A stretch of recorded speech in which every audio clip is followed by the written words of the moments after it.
Bonjour. Saviez-vous qu'une illusion d'optique se cachait dans les rouleaux de papier toilette?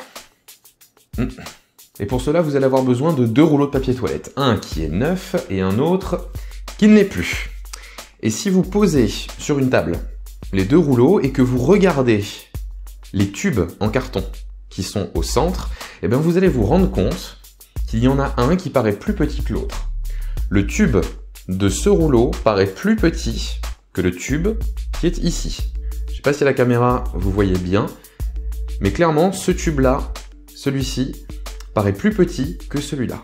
Alors, pourquoi ça marche? Comment ça marche? Pourquoi on voit un tube plus petit qu'un autre alors qu'ils sont exactement identiques dans la réalité? Eh bien pour comprendre ça, on va s'intéresser aux illusions d'optique et plus précisément aux illusions optico-géométriques. Alors ne partez pas, je vais vous expliquer. Alors pour comprendre les illusions géométriques, on va s'intéresser à une illusion qui s'appelle l'illusion de Müller-Lyer, je vous l'affiche maintenant. Alors regardez ces trois segments. Si vous les observez au premier coup d'œil, on a l'impression que les trois segments sont de taille différente. On a l'impression que celui de tout en haut est plus petit que le deuxième et que le troisième est légèrement décalé par rapport au deuxième. Et ben en réalité, si on regarde bien et qu'on trace les trois segments, on se rend compte qu'ils sont exactement de taille identique. Alors comment ça marche? On va partir de ces trois segments qui sont exactement de taille identique.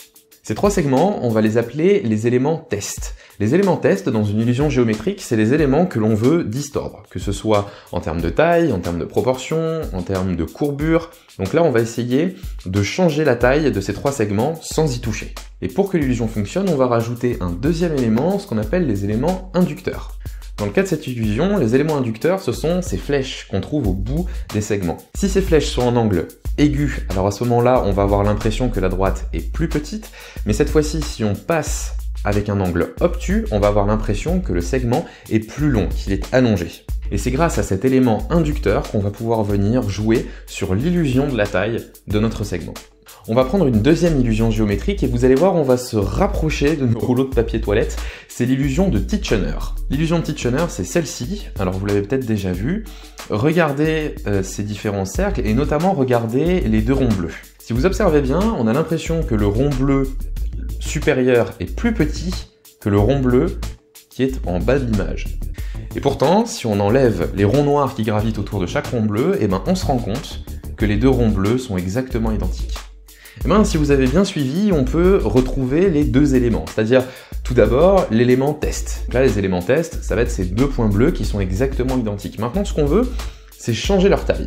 Et bien pour ça, on va ajouter ces éléments inducteurs qui sont les ronds noirs que l'on va placer autour des ronds bleus. Pour le rond bleu supérieur, on va placer des ronds noirs beaucoup plus grands qui vont donner une taille un peu plus étouffée au rond bleu. Et pour celui qui est en bas de l'image, on va mettre des petits ronds noirs autour qui va le mettre en avant.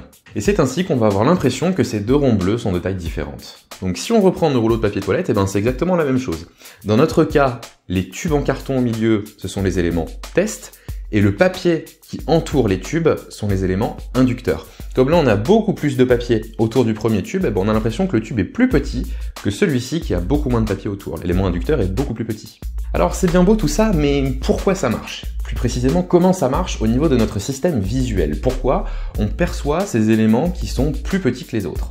Alors les scientifiques ne savent pas exactement ce qui se produit, mais en revanche on est sûr de deux choses. Peut-être que l'illusion se produit au niveau de notre œil, peut-être que c'est au niveau de notre rétine.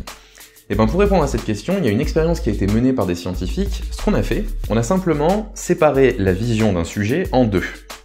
Sur l'œil gauche du sujet, on projetait uniquement les éléments de test, donc là par exemple les ronds bleus. Sur l'œil droit du sujet, on projetait uniquement les éléments inducteurs, donc les ronds noirs qui sont autour des ronds bleus. Donc automatiquement, vous comprenez que la vision de chaque œil reproduit l'image globale de l'illusion d'optique. Et bien là, même dans cette condition, l'illusion d'optique apparaît. Donc ça veut dire que l'illusion ne se forme pas au niveau de notre rétine. Ça veut dire qu'elle se forme après que l'image des deux yeux ait convergé.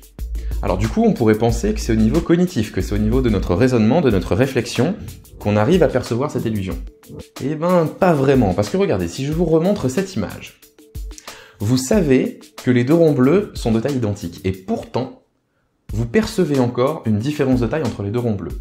Donc ça nous montre que votre raisonnement, que votre capacité à réfléchir n'entre pas en jeu dans cette illusion d'optique. Ça veut dire que l'illusion apparaît au niveau de notre perception, entre le moment où l'image se forme sur notre rétine et le moment où on essaie d'interpréter cette image. Alors il existe plein d'illusions géométriques différentes, je vous laisse plein de liens dans la description et vous pourrez voir plein de choses assez étonnantes sur ces illusions géométriques. J'espère que vous aurez appris des choses et que cette vidéo vous aura plu. Si c'est le cas, n'hésitez pas à liker la vidéo, partager la vidéo, abonnez-vous à la chaîne. Et moi je vous dis à la prochaine.